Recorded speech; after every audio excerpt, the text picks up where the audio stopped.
Good morning students. जैसा आप लोगों को पता है हमारी क्लास के अंदर टॉपिक चल रहा है सक्सेशन का। सक्सेशन पिछली क्लास के अंदर हम पढ़ चुके हैं व्हाट इज सक्सेशन। सक्सेशन क्या होता है बच्चों, जो हमारा एनवायरनमेंट का जो हमारा हैबिटेट है, ओके, उस हैबिटेट के अंदर जो स्थायी और दीर्घकालिक परिवर्तन उत्पन्न होते हैं और इन परिवर्तनों के फलस्वरूप उस पर्टिकुलर हैबिटेट के अंदर रहने वाली जो कम्युनिटीज हैं उनमें क्रमिक रूप से जो चेंजेस उत्पन्न होते हैं उसको हम क्या कहते हैं, सक्सेशन। जैसे आप लोग जानते हो सक्सेशन के कारण क्या होता है, एक पर्टिकुलर हैबिटेट का जो एनवायरमेंटल परिस्थितियां हैं, एनवायरमेंटल कंडीशंस वो बदल जाती हैं, ओके। और इन बदली हुई एनवायरमेंटल कंडीशंस के फलस्वरूप क्रमिक रूप से क्या होता है, उस हैबिटेट में रहने वाली कम्युनिटीज क्या होती है, उनमें भी चेंजेस उत्पन्न होता है। और इस प्रकार इन चेंजेस के कारण एक कम्युनिटीज जो है वो दूसरी कम्युनिटीज द्वारा प्रतिस्थापित या रिप्लेस्ड कर दी जाती है। इसी को हम क्या कहते हैं, सक्सेशन कहते हैं। और हमने पिछली क्लास के अंदर टाइप्स ऑफ सक्सेशन भी पढ़ा। For example primary succession, secondary succession, allogenic succession, autogenic succession, और हमने ऑटोट्रॉफिक सक्सेशन और हेटेरोट्रॉफिक सक्सेशन के बारे में जो है पढ़ लिया है। आज हम पढ़ेंगे that is mechanism of succession, कि सक्सेशन किसी भी प्रकार का हो उस सक्सेशन को कंप्लीट होने के लिए कौन कौन से स्टेप्स जो है वो के थ्रू वो सक्सेशन एक पर्टिकुलर हैबिटेट के अंदर कंप्लीट होता है, ओके। देखिए साइंटिस्ट थे इन 1916, क्या नाम है साइंटिस्ट का, that is Frederick Clement, okay. Frederick Clement scientist ने एक descriptive theory of succession publish किया and advanced it as a general ecological concept, okay. इनकी जो ये डिस्क्रिप्टिव थ्योरी ऑफ सक्सेशन थी, इस थ्योरी ने इकोलॉजिकल जो थॉट्स थे, हमारे जो पारिस्थितिकी संदर्भित जो विचारधाराएं थी उनको बहुत ज्यादा इन्फ्लुएंस किया, ओके। तो ये जो क्लेमेंट्स कॉन्सेप्ट जो कहलाता है इसको हम यूजली क्या कहते हैं, that is known as the classical ecological theory, okay. And according to this scientist Frederic Clements, इन्होंने बताया कि सक्सेशन इज अ प्रोसेस जिसके अंदर इन्वॉल्व सेवरल फेजेस, कुछ फेजेस के थ्रू ये सक्सेशन जो है किसी आवास स्थान में कंप्लीट होता है। कौन कौन से फेजेस है बच्चों, उसके बारे में हम डिस्कस कर लेते हैं। सक्सेशन जिसको हम अनुक्रमण भी कहते हैं, उसकी फर्स्ट फेज या फर्स्ट स्टेप क्या होता है, that is known as the nudation, okay. देखिए सक्सेशन का पहला स्टेप है किसी आवास स्थल की उपलब्धता, ओके, किसी आवास स्थान का उपलब्ध होना। तो हम कह सकते हैं कि the process of succession begins with the formation of bare area. अब आवास स्थान जो है, यदि हम प्राइमरी सक्सेशन की बात करें बच्चों, तो प्राइमरी सक्सेशन के लिए ये जो हमारा हैबिटेट है वो किस प्रकार का होगा, एक बेयर एरिया होगा। बेयर एरिया वो एरिया जहां पे अभी लाइफ की शुरुआत नहीं हुई है, जहां पे जीवन शुरू नहीं हुआ है, ओके। अब ऐसे एरियाज के अंदर जीवन शुरू नहीं होने के क्या क्या कारण हो सकते हैं, यदि हम बात करें इनके कारणों की, तो फॉर एग्जांपल हम पहले ले लिया टोपोग्राफिक, ओके। कुछ topographic factors, for example soil erosion, okay, landslides and volcanic eruptions,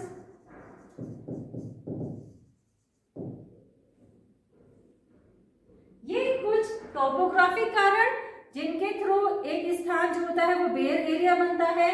कुछ क्लाइमेटिक फैक्टर्स इसके अंदर इंक्लूड हो सकते हैं, लाइक हम बात करें ग्लेशिएशन की, ओके, ग्लेशिएशन, या हम कहें लंबी अवधि की जो ड्राउट अकाल वाला जो पीरियड होता है वो, या हम बात करें फ्लडिंग की, ओके, बाढ़ आना, ये सब क्या है, कुछ क्लाइमेटिक कारण है। एक बेयर एरिया के अंदर लाइफ जो है वो वहाँ पे किस प्रकार से लाइफ की शुरुआत नहीं हो पा रही है। ये तो थे कुछ टोपोग्राफी क्लाइमेटिक कारण, कुछ बायोटिक कारण भी हो सकते हैं, कुछ एंथ्रोपोजेनिक कारण भी हो सकते हैं, जैसे मैंने पिछली क्लास के अंदर बताया था जिस प्रकार से हम वनों का विनाश कर रहे हैं, ओके, या पशुओं के द्वारा अत्यधिक चराई, जो हमारे जो ग्रासलैंड्स है वहाँ पे अत्यधिक चराई से वो डेजर्ट एरिया जो है वो बनते जा रहे हैं। तो ये कुछ एरियाज ऐसे होते हैं जो कि क्या बन जाते हैं, बेयर एरियाज बन जाते हैं, ओके। तो हम कह सकते हैं कि न्यूडेशन बाय सेवरल रीजन्स, जैसे ओशियनिक इरप्शंस, लैंडस्लाइड्स के द्वारा, फ्लडिंग के द्वारा, सॉइल इरोजन या water erosion, deposition, fire, wild Fyers, जो जंगलों में आग लग जाती है उसके द्वारा, कुछ डिजीजेस या अदर कैटास्ट्रॉफिक एजेंसीज और अदर फैक्टर्स के द्वारा वो क्षेत्र जहाँ पे कि अभी तक लाइफ की शुरुआत नहीं हुई है, वो क्षेत्र जो होता है वो आवास स्थल हमारा अनुक्रमण का पहला पद होता है, जिसे हम न्यूडेशन कहते हैं, ओके। अब हम बात करें, हमें आवास स्थल उपलब्ध हो गया तो हमारा सेकंड स्टेप उस सक्सेशन का क्या होगा, दैट इज इन्वेजन। अब इन्वेजन क्या है, इन्वेजन है the arrival of the reproductive bodies और propagules of various organisms and their settlement in the new or bare area। इस एरिया के अंदर हमारा जो बेयर एरिया है, यहाँ पर अब जो arrival of reproductive bodies of various organism का पहुंचना, ओके। इन्वेजन जो हमारा स्टेप है बच्चों, फेज है, ये 3 स्टेप्स के अंदर जाके कंप्लीट होता है। कौन कौन से steps? The first, which is known as the dispersal or migration। Dispersal क्या है बच्चों? डिस्पर्सल है कि हमारा जो अन्य आवास स्थल है वहाँ से जो वनस्पति हैं उनके सीड्स, स्पोर्स या और दूसरे जो रिप्रोडक्टिव बॉडीज हैं उनका उस एरिया के अंदर पहुँचना, ओके। और ये उस एरिया के अंदर किसके थ्रू पहुँचते हैं? बाय द एयर और by the water, okay. That is known as the dispersal। इसको हम कह सकते हैं the process is starting from the time a propagule leaves the parent plant to the time it arrives the bare area is called the migration, okay। चलिए आगे, that is the first step of invasion कि उस bear area के अंदर वनस्पतियों के seed, spores और दूसरी रिप्रोडक्टिव बॉडीज आके वहां पे वाटर या एयर के थ्रू पहुंची है। अब आ जाता है that is known as the ecesis, okay. What is ecesis? Ecesis is the successful establishment of migrated plant species into the new area, okay. Ecesis के अंदर क्या हुआ है बच्चों? जब सीड स्पोर्स उस पर्टिकुलर बेयर एरिया के अंदर पहुंच गए हैं, देयर इज द उनका अनुकूल परिस्थितियां जब उनको मिलती हैं तो ये सीड्स और स्पोर्स क्या होते हैं? जर्मिनेट हो जाते हैं, ओके। जर्मिनेट हो जाते हैं ये और विकसित होने लग जाते हैं, इसीलिए हम कहते हैं। और इस कंडीशंस के अंदर देखिए बच्चों, एक्सेसिस के अंदर जरूरी नहीं है कि सभी जातियां जो है कि वहाँ पे जर्मिनेट हो, सभी प्रकार के सीड्स या स्पोर्स वहाँ पे विकसित हो, जर्मिनेट हो, क्योंकि ये जो बेयर एरिया होता है वो हर प्रकार की जाति के लिए अनुकूल नहीं होता है, ठीक है। तो जो जातियाँ या जो हम कहें कि जो स्पीशीज इन कठिन परिस्थितियों के प्रति अनुकूलित हो जाती हैं, अनुकूलन अडेप्टेशन उनके अंदर विकसित हो जाते हैं, वो इस पर्टिकुलर बेयर एरिया में इस्टेब्लिश हो जाती हैं, ओके। और रिमेनिंग जो स्पीशीज हैं जो वहाँ इस्टेब्लिश नहीं हो पाती वो एस्केप कर जाती हैं उस एरिया से। अब एक बार जब वहाँ पर जो है वो जर्मिनेशन हो गया या जंतु विकसित हो गए, तो ऐसी कंडीशंस के अंदर अब हमारा थर्ड स्टेप आता है इन्वेजन का, that is known as aggregation. अब देखिए हमारी जो इमिग्रेंट प्रोपेग्यूल्स थे are capable of doing this under primitive hard condition and thus most of them disappear, जो अभी मैंने आपको बता दिया है। अब एग्रीगेशन क्या है? This is the final stage of invasion, okay. इसके अंदर जो हमारे सक्सेसफुल इमिग्रेंट्स इंडिविजुअल्स हैं स्पीशीज के, अब वो क्या करते हैं बच्चों, इनके अंदर अपनी संख्या को बढ़ाने का प्रयास करते हैं। ओके, किसके द्वारा? बाय रिप्रोडक्शन, जिसकी वजह से क्या होता है, by reproduction these species aggregate in a large population in the area. उनकी जनसंख्या जो है, उनकी संख्या और उनका घनत्व उस पर्टिकुलर आवास स्थान के अंदर बढ़ जाता है। ओके, अब रिप्रोडक्शन के थ्रू उन्होंने क्या करा है, अपनी संख्या या हम कहें कि एग्रीगेट हो गए हैं वो। अब जब जंतुओं की संख्या बढ़ गई तो अब हमारा जो थर्ड स्टेप है सक्सेशन का, वो स्टार्ट होता है, that is known as the competition and reaction. Okay, देखिए क्या है this competition and reactions. As the number of individual of the species increase due to multiplication and aggregate at the limited place. Limited place है, संख्या बढ़ गई है, तो ऐसी कंडीशन में अब क्या होगा, अब जंतु जो है वो वेरियस जो स्पीशीज के जो जंतु हैं उनमें आपस के अंदर न्यूट्रिएंट्स को लेकर, स्पेस को लेकर, शेल्टर को लेकर जो है उसके लिए उनमें एक प्रकार का कंपटीशन उत्पन्न होता है, स्पर्धा उत्पन्न होती है इस पर, ठीक है।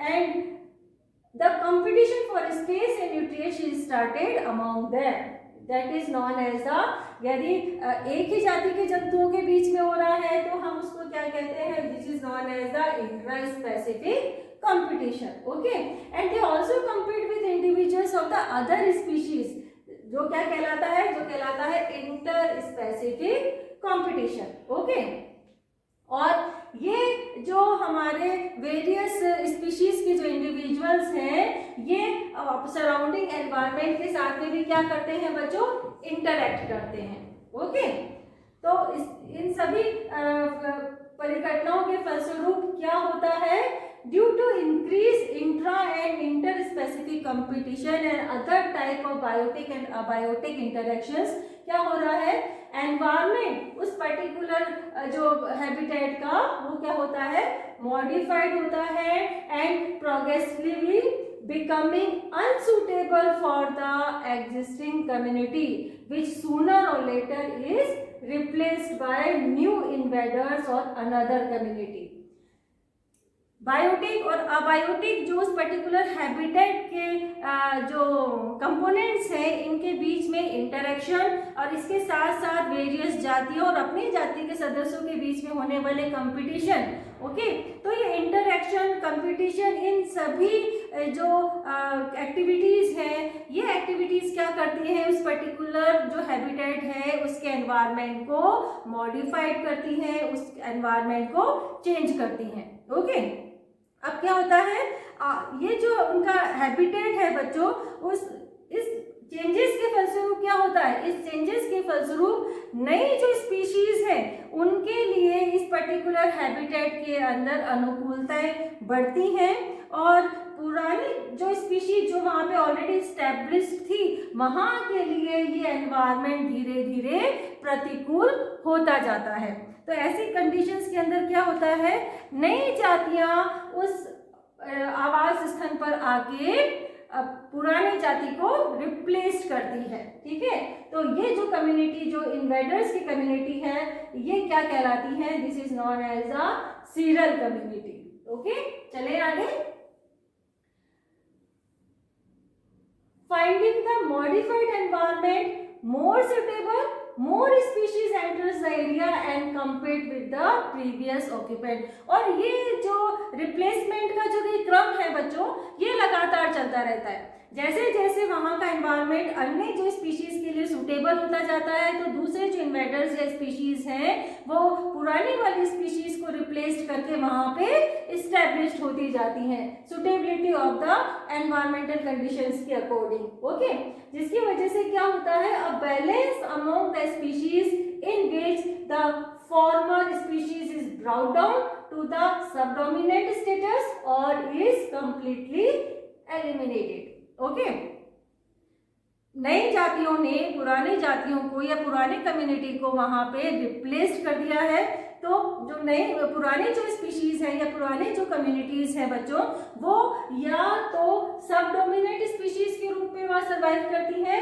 या फिर चूंकि यदि प्रतिकूलताएं बहुत ज़्यादा हो जाती हैं उस पर्टिकुलर हैबिटेट को लेकर, तो पुरानी जो जातियां या पुरानी जो कम्युनिटीज होती हैं वो वहाँ से एलिमिनेट हो जाती हैं या पलायन कर जाती हैं। ओके ओके, तो इसकी वजह से क्या हुआ, अब increase availability of food allows various kind of animals to join the community, and the resulting interactions further modified the environment and paved the way for fresh invasion by other species of plants and animals to move on the process of succession। तो इस प्रकार से इसके अंदर क्या होता है, food की अवेलेबिलिटी जैसे जैसे बढ़ती जाती है तो वो अन्य जो जीव जंतु हैं उनको भी उस पर्टिकुलर समुदाय या उस पर्टिकुलर हैबिटेट में आने के लिए इन्फ्लुएंस करती है, जिसकी वजह से क्या होता है, वही जो है इंटरेक्शन बढ़ता है, और ये इंटरेक्शन जो है फिर एनवायरनमेंट को मॉडिफाइड करता है, परिवर्तित करता है, और इस परिवर्तन के फलस्वरूप फिर नई जातियां पुरानी जातियों को रिप्लेस करती है। तो ये प्रोसेस जो है वो चलता रहता है। लास्ट स्टेप जो है सक्सेशन का, दैट इज स्टेबलाइजेशन, जिसको हम क्लाइमैक्स भी कहते हैं। देखिए, जब स्पीशीज एक दूसरे को रिप्लेस करती जा रही है, मैं कह रही क्रमिक रूप से ये परिवर्तन जो है वो चलता रहता है, लेकिन ये परिवर्तन जो है बच्चों, ये परिवर्तन जो है वो एक अनंत काल तक नहीं चलता, बल्कि एक अवस्था इस अनुक्रमण के दौरान ऐसी आती है जब पर्टिकुलर बायोटिक कम्युनिटीज या बायोटा उस पर्टिकुलर हैबिटेट्स का वो उस पर्टिकुलर एनवायरनमेंट को, एनवायरमेंटल कंडीशंस को मॉडिफाइड नहीं करता, बल्कि वो उस पर्यावरणीय परिस्थितियों के प्रति सर्वाधिक अनुकूलताएं दर्शाता है। ओके, उसमें अत्यधिक अडेप्टेशन विकसित होने के कारण क्या होता है बच्चों, वो पर्टिकुलर कम्युनिटीज उस पर्टिकुलर एनवायरनमेंट के जो बदलते हुई परिस्थितियां हैं उसके प्रति रेजिस्टेंस उत्पन्न करके उस पर्टिकुलर हैबिटेट के अंदर सरवाइव करती हैं। ओके, और ये सरवाइव करती हैं बल्कि इक्विलिब्रियम स्टेट मेंटेन कर देती है। इक्विलिब्रियम स्टेट का मतलब अब जो बदलती हुई जो पर्यावरणीय परिस्थितियां हैं उनका इन्फ्लुएंस उस पर्टिकुलर इकोसिस्टम को नहीं होता। इस अवस्था को हम क्या कहते हैं, इसको हम कहते हैं होमियोस्टेसिस। ओके, पारिस्थितिक तंत्र अब होमियोस्टेसिस कंडीशंस के अंदर हो जाता है। तो और चूंकि ये सक्सेशन का बिल्कुल एंड पॉइंट होता है जहाँ पे कि एक स्थायी कम्युनिटी उस पर्टिकुलर हैबिटेट के अंदर विकसित हो चुकी होती है, इसे हम क्या कहते हैं, इस अवस्था को हम कहते हैं क्लाइमैक्स। ओके, तो हम देखें कि a stage is reached when the final terminal community becomes more or less stabilized for a longer period of time and it can maintain itself in the equilibrium or steady state with the climate of that area. Okay, देखिए theoretically देखें तो at least this last serial stage is mature, self-maintaining, self-reproducing through development stages and relatively permanent जो है communities होती हैं। Okay, and this terminal community is characterized to equilibrium between gross primary production and total respiration। Okay, जो हमने बताया climax जो हमारी condition है, वहाँ उस क्लाइमैक्स कंडीशन पर उपस्थित कम्युनिटीज के अंदर कैरेक्टराइज्ड फीचर्स होते हैं। There is a equilibrium state in which, जिसके अंदर उस इकोसिस्टम के अंदर जो ग्रॉस प्राइमरी प्रोडक्शन है और टोटल रेस्पिरेशन दोनों बराबर होते हैं। Between the energy captured from sunlight, sunlight से कैप्चर करी हुई एनर्जी और एनर्जी रिलीज्ड बाय डिकम्पोजिशन बराबर होती है। And between the uptake of nutrients and the return of nutrients by litter fall in soil बराबर होता है। तो मतलब एक संतुलन की अवस्था के अंदर इस टाइम पे पारिस्थितिकी तंत्र होता है। Okay, has a wide diversity of species, यहाँ पे वाइड डाइवर्सिटी ऑफ स्पीशीज पाई जाती है, a well developed spatial structures and complex food chains पाई जाती है, and its living biomass is in a steady state, एक इक्विलिब्रियम स्टेट के अंदर होता है। इस अवस्था के अंदर उपस्थित जो समुदाय है उसको हम क्या कहते हैं, या हम उस कम्युनिटी को क्या कहलाती है यहाँ पे, this is known as the climax community. Okay, और ये हमारा सक्सेशन का सबसे आखिरी स्टेप होता है। Okay, and that is serial communities. ये तो बात थी क्लाइमेक्स कम्युनिटी की। अब हम बात करें सीरियल कम्युनिटीज कौन सी है बच्चों, तो सीरियल कम्युनिटीज जो होती हैं वो हमारे जो इस्टेब्लिशमेंट और रिप्लेसमेंट का जो क्रम चल रहा था उस क्रम के दौरान बनने वाली जो इंटरमीडिएट स्टेजेस है एक इकोसिस्टम की, advancing towards its climax community. Climax community से पहले तक बढ़ने वाली जो हमारी इंटरमीडिएट स्टेजेस हैं, ये स्टेजेस क्या कहलाती हैं, ये स्टेजेस कहलाती हैं सीरियल कम्युनिटीज या सीरियल स्टेजेस, और इस स्टेजेस के दौरान मिलने वाली कम्युनिटीज कहलाती है हमारे सीरियल कम्युनिटीज। ओके, तो ये आज हमने जो है वो कंप्लीट कर लिया है हमारा मैकेनिज्म ऑफ सक्सेशन। ओके, हमने कहा मैकेनिज्म ऑफ सक्सेशन हमारा जो स्टेप है वो शुरुआत होती है न्यूटेशन से और ये कंप्लीट होता है हमारा कहाँ पे, क्लाइमेक्स स्टेज पे। ओके, इससे आगे का जो हमारा चैप्टर है, ये हमारा टॉपिक है, दैट इज क्लाइमेक्स कॉन्सेप्ट, जो इसी का कंटिन्यू टॉपिक है, इसको हम अगली क्लास के अंदर स्टार्ट करेंगे।